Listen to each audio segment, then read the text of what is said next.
6000 positive స్టోరీలు ఎక్కడ, ఒక్క నెగటివ్ స్టోరీ ఎక్కడ? ఇంటర్నేషనల్ ఎయిర్ షోస్లలో బహ్రెయిన్, మలేషియా, దుబాయ్లా ఆటాడుకున్నది తేజస్. ఇవాళ నిజంగా చెప్పాలనంటే దుష్మన్ యొక్క ఘమండ్ ఉన్నది చూడు, ఆ ఘమండ్ని అతి సునాయాసకంగా గడ్డపరాదించే తేజస్ అది. వెస్టర్న్ జెట్స్ వరల్డ్ క్లాస్ అని అనుకుంటాం చూడు, ఆ భ్రమని గడ్డపరాదించేస్తుంది అది. తేజస్ చీపరే కాదు, లైటరే కాదు, మోర్ అజైల్ కూడా. అన్నిటికంటే గొప్ప విషయం ఏందని అంటే తేజస్ని బచాంచనీకి పోయి నా పైలట్ సీట్ కూడా ఎజెక్ట్ చేసుకోలేదు. ఈ చిల్లర నా కొడుకులు అందరు కలిసి ఏం చేశారు, ఆయిల్ లీక్ అని చెప్పిండ్రు. ఇది ఫాల్స్. ఆ నీళ్ళని నా కొడుకులు, చిల్లర నా కొడుకులు, పాకిస్తానీ నా కొడుకులు ఆయిల్ పడ్డది, ఇంజన్ల నుంచి ఆయిల్ లీక్ అయింది, పోయింది అని అంటారు. అది ఏసీ కండెన్సేషన్ వాటర్. అది ఈ పాకిస్తానీ బేస్డ్ అకౌంట్స్ ఎట్లా కోఆర్డినేటెడ్గా భారత్ని ఎట్లా అటాక్ చేస్తున్నారో చూడండి. అంటే ఇప్పుడు తేజస్ అంటే ఎవడెవడికి భయం అవుతుంది ఫ్రెండ్స్, ఒకసారి మీరు అర్థం చేసుకోండి. ప్రపంచం మొత్తంలో ఈ ఆర్మ్స్ లాబీకి చాలా భయం అవుతుంది. చైనా JF-17 ఆపరేషన్ సింధూర్ అప్పుడు మనం చూసినాం, పుచ్చలు వలగొట్టొచ్చినాయి మన పుచ్చలు, అది కూడా 400 కిలోమీటర్ల దూరం నుంచి పుచ్చలు వలగొట్టొచ్చినాం మనం. తేజస్ ఇన్ దుబాయ్ లాబీయిస్టులకు millions and millions of loss. Chinese jet quality expose అయింది ఆపరేషన్ సింధూర్లో.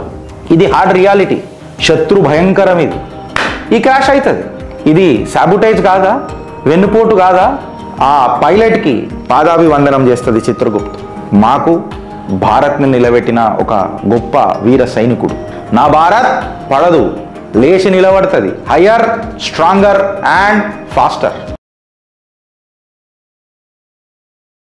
నిన్న దుబాయ్లో ఒక దుర్ఘటన జరిగింది. మన ఘాతక్ అస్త్రం తేజస్ ఫైటర్ జెట్ కుప్పగూలింది. దురదృష్టవశాత్తు ఒక సైనికుడిని మనం కోల్పోయినాం.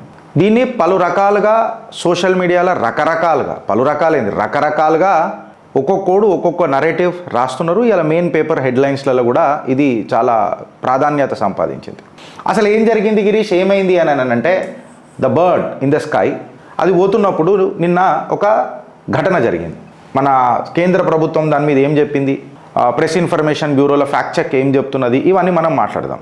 అయితే తేజస్ కుప్పగూలింది అని చెప్పి ఎవరైతే రాస్తున్నారు కదా, ఈ మాట మాట్లాడుతున్నారు కదా, ఫస్ట్ ఆఫ్ ఆల్ నేను ఆ వీర సైనికుడికి ఎవరైతే ఈ తేజస్ని మనూవర్ చేస్తున్నాడో ఆయన ప్రాణాలు కోల్పోయిండు. ఒకటి మీరు గుర్తుపెట్టుకోవాలా, తేజస్ని బచాంచనీకే ఆయన తన సీటుని కూడా ఎజెక్ట్ చేయలే. ఆ బలిదానానికి నిజంగా చెప్పాలనంటే భారతదేశ ఒక ప్రోడక్ట్ ఎట్లుంటుంది అని చూపెట్టే తత్వంలా ఆయన ప్రాణాలు కోల్పోయిండు. ఆయనకు ఆత్మశాంతి కలవాలని కోరుతూ 24 సంవత్సరాల ఆకాశాన్ని డామినేట్ చేసే ఫైటర్ జెట్ అది. పోరగల మజాక్ కాదు. ఇప్పుడు నేను చెప్తా దాని గురించి ఏందో.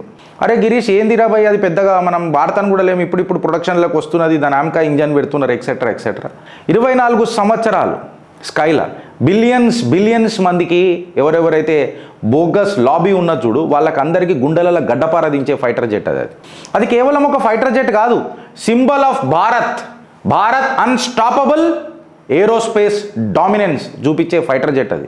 దుబాయ్లో జరిగింది కేవలం యాక్సిడెంట్ కాదు, ఒక్కొక్కడి పవర్ఫుల్ ఇంట్రెస్ట్లు ఉన్నాయి చూడు ఈ ఆర్మ్స్ లాబీలా, వాళ్ళ గుండెలలో రైళ్లు పరిగెట్టిన ఘటన అది. ఎందుకు, ఏంది, ఏమిటి అని అంటే తేజస్ ఫ్లయింగ్ లెగసీ 24 సంవత్సరాల పర్ఫెక్ట్ సేఫ్టీ, ఒకటే క్రాష్ బిఫోర్ దుబాయ్ ఆర్ 2 క్రాష్లు బిఫోర్ దుబాయ్. ఇప్పటి వరకు సుమారు 6000 పాజిటివ్ స్టోరీలు ఉన్నాయి. ఒక్క నెగిటివ్ స్టోరీని యాంప్లిఫై చేసి ఏ రకంగా చూపుతున్నారో చూడండి ఫ్రెండ్స్. 6000 పాజిటివ్ స్టోరీలు ఎక్కడ, ఒక్క నెగిటివ్ స్టోరీ ఎక్కడ? ఇంటర్నేషనల్ ఎయిర్ షోస్లలో బహ్రెయిన్, మలేషియా, దుబాయ్లా ఆటాడుకున్నది తేజస్. ఇలా వరల్డ్ వైడ్ దీన్ని రికగ్నైజ్ చేస్తున్నారు. దేనికి? దాని ప్రిసిషన్ హ్యాండ్లింగ్కి, దాని అజిలిటీకి. క్రాష్ రికార్డ్ ఇప్పటికి దాన్ని తీసుకొని చూస్తే, తేజస్ క్రాష్ రికార్డ్ తీసుకొని చూస్తే F-16 కంటే తోపది, F-15 కంటే, F-35 కంటే తుపేలది, J-17 కంటే తురుమది. ఇవాళ నిజంగా చెప్పాలనంటే దుష్మన్ యొక్క ఘమండ్ ఉన్నది చూడు, ఆ ఘమండ్ని అతి సునాయాసకంగా గడ్డపరాదించే తేజస్ అది. ఇలా ప్రపంచం ఈ తేజస్కి ఎందుకు భయపడుతుంది అని అంటే తేజస్ అనేది నీ మిత్ ఏదైతే ఉంది చూడు, నీ భ్రమ, దాన్ని డెమాలిష్ చేస్తుంది. వెస్టర్న్ జెట్స్ వరల్డ్ క్లాస్ అని అనుకుంటాం చూడు, ఆ భ్రమని గడ్డపరాదించేస్తుంది అది. తేజస్ చీపరే కాదు, లైటరే కాదు, మోర్ అజైల్ కూడా. కరెక్ట్గా చెప్పాలనంటే fully digitally fly by wire అని అంటారు ఈ టెక్నాలజీని. గూగుల్ చేసి చూసుకోరు. ఇప్పుడు F-16 మనం ఎందుకు వద్దంటాం? రాఫేల్ మొన్న మనం తీసుకున్నాం. ఆపరేషన్ సింధూర్ అప్పుడు మేము మా మజాలు పెట్టుకుంటాం, మాకు సోర్స్ కోడ్ అంటే అడిచిండా? అడిగలే నువ్వు నా ఫ్రెంచ్ మిజైలే వాడాలా అని చెప్పిండు. తేజస్కి వెపన్ ఇంటిగ్రేషన్ ఫ్లెక్సిబిలిటీ ఉన్నది ఫ్రెండ్స్. ఎట్లా మార్చాలంటే దాన్ని అట్లా మార్చుకోవచ్చు. ఇదంతా లో ఆపరేషనల్ కాస్ట్లో నడుస్తుంది ఈ క్లాస్, తేజస్ క్లాస్ మొత్తం. ఇప్పటికీ అర్జెంటీనా, నైజీరియా, ఫిలిప్పైన్స్, ఈజిప్ట్ దేశాలు మాకు తేజస్ కావాలా అని చెప్పి ఆర్డర్ల వర్షం కురిపిస్తున్నది భారత్ మీద. భారత్ ఏదైనా బిల్డ్ చేస్తే కేవలం క్వాంటిటీ కోసం చేయది, పైసల కోసం చేయది. క్వాలిటీ ఏ రకంగా ఉంటుందో భారత్ది అందరికీ తెలుసు. భారత్లో చైనీస్ క్వాలిటీ భారత్ ఎప్పుడు ప్రొడ్యూస్ చేయదు. ఎస్, దుబాయ్ క్రాష్ ఏంది గిరీష్ అని చెప్పి మాట్లాడితే ఒకటి బ్యారల్ రోల్ అని అంటారు ఫ్రెండ్స్. బ్యారల్ రోల్ అంటారు. ఈ బ్యారల్ రోల్ చేస్తున్నప్పుడు పైలట్ చాలా స్కిల్డ్ ఉండాలి. ఈ బ్యారల్ రోల్ చేస్తున్నప్పుడు అందరు చేస్తారు కదా గిరీష్, బ్యారల్ రోల్ అంటే ఏంది గిరీష్ చెప్తా, జరా stay tune with Chitragupta today. ఈ బ్యారల్ రోల్ చేస్తున్నప్పుడు లో ఆల్టిట్యూడ్లో చేస్తున్నాడు. అయితే విశ్లేషకారుల వాదన ఏందనంటే లో థ్రస్ట్ అన్న క్రియేట్ అయ్యి ఉండాలా, లేకపోతే బ్యారల్ రోల్ చేస్తున్నప్పుడు ఆల్ ఆఫ్ దిస్ సడన్గా ఇన్సఫిషియంట్ క్లైమ్ మార్జిన్ దొరకకపోవచ్చు, అంటే మళ్ళా పైకి లేవడానికి ఇక్కడ కుప్పగూలు ఉంటుందేమో అని చెప్పి చెప్తున్నారు. ఇంకొకటి ఏమంటున్నారంటే maybe a technical failure of FADEC అని చెప్పి మాట్లాడుతున్నారు. And now what is this ball roll and what is this FADEC? అన్నిటికంటే గొప్ప విషయం ఏందని అంటే తేజస్ని బచాంచనీకి పోయి నా పైలట్ సీట్ కూడా ఎజెక్ట్ చేసుకోలే. నౌ మీకు అందరికి ఒకటి క్వశ్చన్ ఉండొచ్చు, బాల్ రోల్ అంటే ఏంది గిరీష్, ఫ్యాడెక్ ఫెయిల్యూర్ అంటే ఏంది గిరీష్? ఆటోమొబైల్ ఇంజనీర్లం కదా, జర్నలిస్టం కాదు మేము, ఆటోమొబైల్ ఇంజనీర్లం కాబట్టి ఈ కాన్సెప్ట్ జల్ది అర్థం చేసుకుంటాం. బ్యారల్ రోల్ అని అంటే 360 degrees ఫ్లిప్ ఫ్లాప్ అవుతుంది ఎయిర్ క్రాఫ్ట్. అంటే నువ్వు ఒక స్క్రూని దింపినట్టు తిరుగుతుంది ఇట్లా కంప్లీట్గా, ఫైటర్ జెట్ ఇట్లా తిరుగుతుంది అది కంప్లీట్గా. అంటే ఒకసారి నువ్వు అర్థం చేసుకోవాలి ఏందని అంటే ఇది సైడ్ వేల్ పోతుంది, ఫుల్ స్పైరల్ కూడా తిరుగుతుంది. అంటే కరెక్ట్గా చెప్పాలనంటే up sideways, upside down, back right. నీకు 360 degrees అంటే కంప్లీట్గా అదే కదా. మనకు చాలా డేంజరస్ స్టంట్ అది, పైలట్లకు చాలా సునాయాసమైన స్టంటే అది, ఏరోబాటిక్ మాన్యువర్ అని అంటారు దాన్ని. అయితే ఇక్కడ ఏమైందనంటే దీన్ని చేయాలనంటే, ఈ బ్యారల్ రోల్ని చేయాలనంటే స్టడీ ఇంజన్ పవర్ ఉండాలి. స్టడీ ఇంజన్ పవర్ ఉన్నా సఫిషియంట్ హైట్ ఉండాలి రికవర్ కానికే. ఎందుకంటే రోల్ అవుతున్నది, ఇది రోల్ అవుతున్నప్పుడు నీ దగ్గర హైట్ లేదనుకో, ధన్మనేమటనా థ్రస్ట్ అక్కడిక్కడ అయినా కుప్పగూలిపోతుంది. సో నీ ఇంజన్ పవర్తో పాటు ఇనఫ్ హైట్ కూడా ఉండాలి. ఇది కిందికి చేసినా, హై స్పీడ్లో చేసినా, స్పీడ్ డ్రాప్ అయినా రికవరీ అనేది ఇంపాసిబుల్ అవుతుంది. ఫర్ ఎగ్జాంపుల్ నువ్వు స్పీడ్గా పోతుంటావు, స్పీడ్గా పోయి ఒక టర్న్ కొట్టాలన్నప్పుడు స్పీడ్ తక్కువ చేస్తావా చేయవా? నువ్వు ఒక దగ్గర చూస్తున్నావు 360 degrees రప్పని తిప్పుతారు.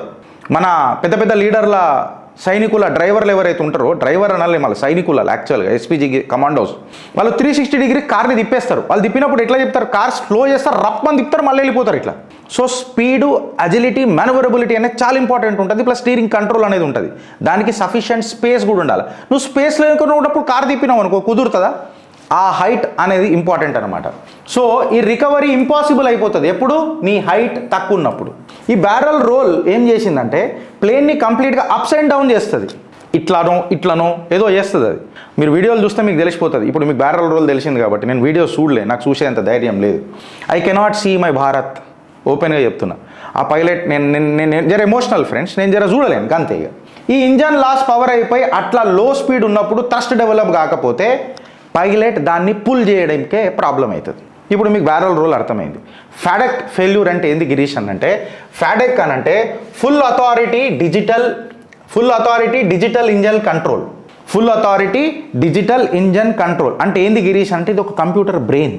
ఇది కంప్లీట్ జెట్ ఇంజన్ని కంట్రోల్ చేస్తుంది. మన కార్లలో ఈసీయూ అంటాం మనం, ఎలక్ట్రానిక్ కంట్రోల్ యూనిట్. ఇది ఎట్లా కంట్రోల్ చేస్తుంది కంప్లీట్గా కార్ని, ఎప్పుడు ఎంత డీజిల్ పంపాలా, ఎప్పుడు ఏ సెన్సర్కి ఏముంటుంది, ఆక్సిజన్ సెన్సర్తోని, ఈ సెన్సర్తోని, ఆ సెన్సర్తోని, O2 సెన్సర్తోని, ఇవన్నీ మొత్తం తీసుకుంటా అది మ్యాప్ చేస్తూ ఉంటుంది. వెహికల్ స్పీడ్ని, డ్రైవింగ్ ప్యాటర్న్ని, గేర్ కండిషన్స్ని, ఎక్సెట్రా. సో ఈ ఫ్యాడెక్ అనేది ఒక కంప్యూటర్ బ్రెయిన్ జెట్ ఇంజన్కి. ఇది ఏం చేస్తుంది అని అంటే ఫుల్ ఫ్లోలో ఉన్నప్పుడు థ్రస్ట్, టెంపరేచరు, ఎయిర్ ప్రెషర్ ఆటోమేటికల్గా ఎట్లా మేనేజ్ చేయాలో చేస్తుంటుంది. అంటే కరెక్ట్గా చెప్పాలనంటే ఒక ఆటో పైలట్ సిస్టమ్ లెక్క చేస్తుంటుంది. మాన్యువల్ వర్క్ని ఎలిమినేట్ చేసుకుంటా ఫ్యాడెక్. సో నీ ఫ్యాడెక్ ఫెయిల్ అయిపోయింది అని అంటే సడన్గా నీ ఇంజన్ లాస్ అవుతుంది. ఇది దేనివల్ల అవుతుంది ఫ్యాడెక్ ఫెయిల్యూర్? మీకు చెప్పిన, నువ్వు లో స్పీడు, లో హైట్లో ఉన్నప్పుడు, ఇంజన్ పవర్ స్లో ఉన్నప్పుడు నీకు ఈ ఫ్యాడెక్ ఖచ్చితంగా నీకు థ్రస్ట్ దొరకదు కదా. సో ఇది అవుతుంది అని అంటారు. I may be wrong in certain aspects of explaining. కొంచెం నేను అంతే ఏరోనాటికల్ ఇంజనీర్ అయితే కాదు, నేను ఒక automobile engineer, but I'm trying my level best. నేను ఏదో చదివిందో చెప్పడానికి ప్రయత్నం చేస్తున్నాను. ఇప్పుడు ఇది ఏమైందంటే లో ఆల్టిట్యూడ్లో లో స్పీడ్లు ఉన్నప్పుడు ఈ ఫాడెక్ ఫెయిల్యూర్ వల్ల నువ్వు యాక్సిలేటర్ మీద కాలు పెడతావు, అప్పుడప్పుడు స్పీడ్లు ఇవ్వదు కారు. అప్పుడు ఏమవుతుంది, ఇంజన్ పవర్ అనేది ఇంక్రీజ్ కాదు. ఇంజన్ పవర్ ఇంక్రీజ్ కాకపోతే ఏమవుతుంది, నువ్వు లో హైట్లో ఉన్నప్పుడు మనకు కొలాప్స్ అవుతుంది. అది this might be a failure అని చెప్పి చెప్తున్నారు. అయితే కాజ్ ఏముంటుంది, ఏమవుతుంది అని అంటే ఫ్లేమ్ అవుట్ అవుతుంది, అంటే ఇంజన్ టర్న్ ఆఫ్ అయిపోతుంది గాలిలో. ఇంజన్ అనేది టర్న్ ఆఫ్ కాగానే ఏమవుతుంది, ఆ సెకండ్కి థ్రస్ట్ డ్రాప్ అయిపోతుంది కంప్లీట్గా, నీ మ్యానువరింగ్ డిఫికల్ట్ అయిపోతుంది. అంటే నీకు sluggish or zero response during claim. నువ్వు ఎట్లా లేవాలి కదా, నువ్వు కిందికి వస్తున్నావు రోల్ చేసుకుంటా, నీకు ఆ థ్రస్ట్ లేకపోయేసరికి ఏమవుతుంది, కుప్పకూలుతుంది బండి. అంటే ఒకటే లాంగ్వేజ్లో చెప్పాలనంటే మేబీ ఎయిర్ క్రాఫ్ట్కి ఆ థ్రస్ట్ దొరకలే క్లైమ్ చేయడానికి దుబాయ్ ఎక్స్పర్ట్లలో. దీన్ని పంచాయతీ ఏం పెట్టి నా కొడుకులు మొత్తం ఈ చిల్లర నా కొడుకులు అందరు కలిసి ఏం చేశారు, ఆయిల్ లీక్ అని చెప్పినారు. ఇది ఫాల్స్. ఎందుకు చెప్పాలా, వీళ్ళు కంప్లీట్గా మన ప్రెస్ ఇన్ఫర్మేషన్ బ్యూరో వాళ్ళు క్లియర్ కట్గా చెప్పేసారు. అది ఇప్పుడు మీరు కారు కింద కూర్చుంటారు ఫ్రెండ్, చిన్నగా ఇట్లా మీకు పచ్చిగా అయినట్టుగా అనిపిస్తుంది, అది ఏసీ వాటర్. అది ఏసీ వాటర్ కండెన్స్ అయ్యి ఇట్లా నీళ్లు పడుతుంటాయి ఏసీలకి. నేను ఇంటికాడ కూడా ఏసీలలో పెట్టుకొని చూస్తే నీళ్లు పడుతుంటాయి. ఆ నీళ్ళని నా కొడుకులు చిల్లర నా కొడుకులు పాకిస్తానీ నా కొడుకులు ఆయిల్ పడ్డది, ఇంజన్ల నుంచి ఆయిల్ లీక్ అయింది పోయింది అని అంటారు. అది ఏసీ కండెన్సేషన్ వాటర్. అది అంటే మిస్ క్యాప్షన్డ్ ప్రాపగండా హ్యాండిల్స్ ఎవరెవరు నడుపుతున్నారో చూడండి. ఈ పాకిస్తానీ బేస్డ్ అకౌంట్స్ ఎట్లా కోఆర్డినేటెడ్గా భారత్ని ఎట్లా అటాక్ చేస్తున్నారో చూడండి. ఈ పిఆర్ అటాక్ని చూడండి. సైన్యం ఆల్రెడీ రిలీజ్ చేసింది, అది AC condensed water. It may be a failure of FADEC or low barrel roll చేస్తున్నప్పుడు ఆ లో ఆల్టిట్యూడ్ ఉండడం వల్ల లేవలేకపోయింది అని. అంటే ఇప్పుడు తేజస్ అంటే ఎవడెవడికి భయం అవుతుంది ఫ్రెండ్స్, ఒకసారి మీరు అర్థం చేసుకోండి. ప్రపంచం మొత్తంలో ఈ ఆర్మ్స్ లాబీకి చాలా భయం అవుతుంది. ఎందుకు అని అంటే తేజస్ అనేది సీదా ధమ్కీ ఇస్తుంది, F-16 ఎక్స్పోర్ట్ మార్కెట్కి ధమ్కీ ఇస్తుంది. ఫ్రెంచ్ రాఫేల్ M అనేది అవుతుంది చూడు మరైన్, దానికి సీదా ధమ్కీ ఇస్తుంది. చైనాస్ JF-17 ఆపరేషన్ సింధూర్ అప్పుడు మనం చూసినాం, పుచ్చలు వలగొట్టొచ్చినాయి మన పుచ్చలు, అది కూడా 400 కిలోమీటర్ల దూరం నుంచి పుచ్చలు వలగొట్టొచ్చినాం మనం. అంటే ప్రపంచంలోనే ఒక మోలోపని క్రియేట్ చేస్తుంది దట్ బీస్ట్. ఆ గద్ద చిన్నపాటు గద్దనే, బట్ ఒక్కొక్కడు బద్దలు వలగొడుతుంది ఈ గద్ద. తేజస్ ఇన్ దుబాయ్ లాబీయిస్ట్లకు millions and millions of loss. ఎందుకు లాస్ గిరీష్, ఎట్లా లాస్ గిరీష్ అని చెప్పి మాట్లాడితే ఫ్రెండ్స్ ఒకసారి మీరు చూడండి, దీన్ని పెద్ద రచ్చ చేసిర్రు.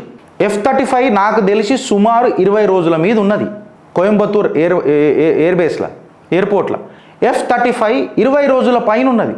గ్రౌండ్ అయిపోయి మొత్తం జామ్ అయిపోయింది, జంక్షన్ జామ్ అయిపోయింది. ఒక సీరియస్ ఫాల్ట్ అయింది, భారతే హ్యాక్ చేసిందని చాలామంది చెప్తారు. వెస్టర్న్ మీడియా ఎవడన్నా కవర్ చేసిండా?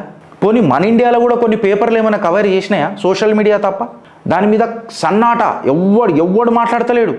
దాని సేఫ్టీ కన్సర్న్స్ మీద ఎవ్వడు మాట్లాడతలేడు. చైనీస్ జెట్ క్వాలిటీ ఎక్స్పోజ్ అయింది ఆపరేషన్ సింధూర్లో. వాళ్ళ ఒరిజినల్ హార్డ్వేరే ఫెయిల్ అయిపోయింది ఇండియన్ వాటర్లలో, డిటెక్ట్ చేయలేకపోయింది మనని ఎన్నోసార్లు. ఇది హార్డ్ రియాలిటీ. ఇవాళ వెస్ట్ అండ్ చైనా పెద్ద ప్రాబ్లం సెన్స్ చేస్తాయి మన తేజాస్తోని.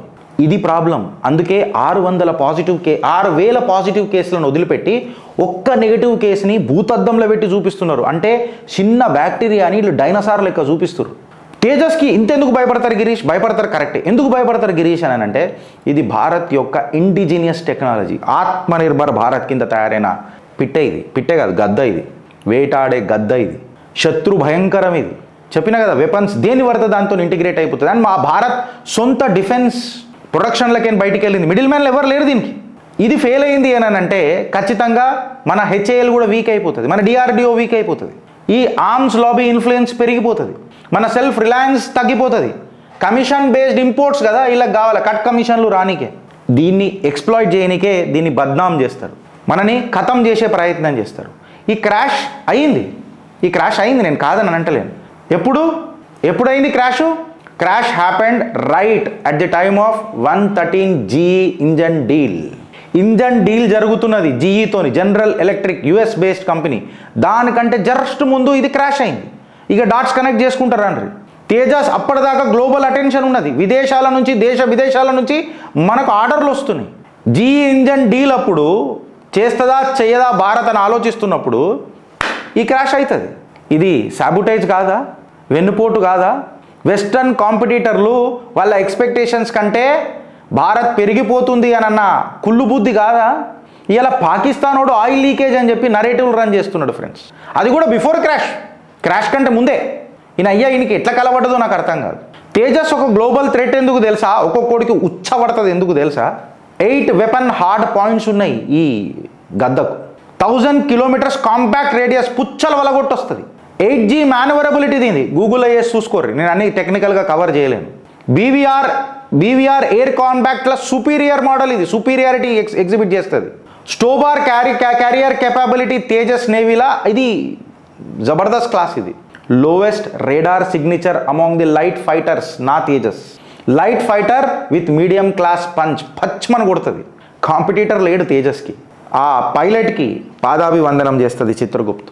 తన దేశ ప్రోడక్ట్ని ఇవాళ ప్రపంచానికి పరిచయం చేసేటప్పుడు సీటు కూడా ఎజెక్ట్ చేసుకోలేదు. తేజస్ నెట్టి పరిస్థితులను నేను ఫెయిల్ కానియా అని చెప్పి లో థ్రస్ట్లో కూడా లో ఆల్టిట్యూడ్లో కూడా లేపనికి ప్రయత్నం చేసి తన ప్రాణాలు కోల్పోయిన ఆ పైలట్ నిజంగా చెప్పాలనంటే ఆయన ఒక వారియర్ కంటే నిజంగా వీళ్ళకైనా ఒక స్టాటిస్టిక్ ఉండొచ్చు. మాకు భారత్ని నిలబెట్టిన ఒక గొప్ప వీర సైనికుడు. బిగ్గర్ పిక్చర్ ఫ్రెండ్స్ ఆలోచిస్తే ఒక జియో పొలిటికల్ షిఫ్ట్ నడుస్తుంది. డీల్ ఇంజన్ అప్పుడు ఎందుకు జరుగుతుంది? ఇది భారత్ యొక్క ఎక్స్పోర్ట్ అంబిషన్స్ మీద గడ్డపరదించే ప్రయత్నం. హెచ్ఏఎల్ మీద ఒక క్రిటిసిజన్స్ రావాలి. హెచ్ఏఎల్ని డామినేట్ కానియొద్దు. ఈ వెస్టర్న్ మోనిపోలీకి ఇండియన్ డామినెన్స్ అనేది ఇండియన్ ఆల్టర్నేటివ్ లెక్క కనబడొద్దు. ఈ ఫారిన్ లాబీస్కి తేజస్ అనేది ఒక భయం. తేజస్ అనేది భారత్ యొక్క కొత్త రిప్రజెంటేషన్ ఇస్తుంది ఫ్రెండ్స్ ప్రపంచంలో. ఇవాళ భారత్ మోకాళ్ళ మీద కూసోలే, భారత్ స్లో కూడా కాలే. ఇవాళ MK1A induction మొదలైపోయింది. MK2 Tejas MK2 కూడా ఫాస్ట్ ట్రాక్ డెవలప్మెంట్ ఉన్నది. 5th generation AMCA engine production planning మొదలెట్టేసినాం. Engine co development with GE to end dependency. మనం మొత్తం నీ దగ్గరికి ఇంజన్లు తీసుకోము, కలిసి పని చేద్దాం, అట్లయితేనే డీల్. జనరల్ ఎలక్ట్రిక్ GEతో ఎవరితోనైనా. ఫుల్లీ అమెరికాని నమ్మే పరిస్థితులలో మనం ఉండం. ఈ క్రాష్ అనేది మనని డిఫైన్ చేయదు ఫ్రెండ్స్, మన కంబ్యాక్ డిఫైన్ చేస్తుంది. నువ్వు దెబ్బ తిన్నప్పుడు పడిపోవడు కాదు, తిరిగి నిలబడ్డవా అనేది నీ గొప్పతనం ఉంటుంది చూడు, నీ తపస్సు. అది నువ్వు తోపా తురుమా డిసైడ్ చేస్తుంది. నా భారత్ పడదు, లేచి నిలబడుతుంది. Higher, stronger and faster. And the sacrifice of the pilot will enrich the world with the new next generation flying experience as far as the fighter jets are concerned. And this is a promise to the entire world what my Bharat makes. ఈ arms లాబీకి Bharat ఒక message ఇచ్చింది, ఇక మీ నాటకాలు సాగాయనని. భారత్ మాతాకి జై. ఎవడన్నా narrative మాట్లాడితే తిప్పికొట్టురు friends, ఇప్పుడు తిప్పికొట్టురు. మీరు చేస్తారని చెప్పి ఆశిస్తున్నా. ఆ పైలట్ కోసం, మన దేశ రక్షణ కోసం భారత్ మాతాకి జై అని చెప్పి కమెంట్ చేస్తారని అనుకుంటున్నాను. అలా కుటుంబ సభ్యులకు కూడా ఆత్మధైర్యం ఇవ్వాలా పరమేశ్వరుడు అని చెప్పి ఆ పార్వతీ వల్లభుడిని వేడుకుంటున్నాను.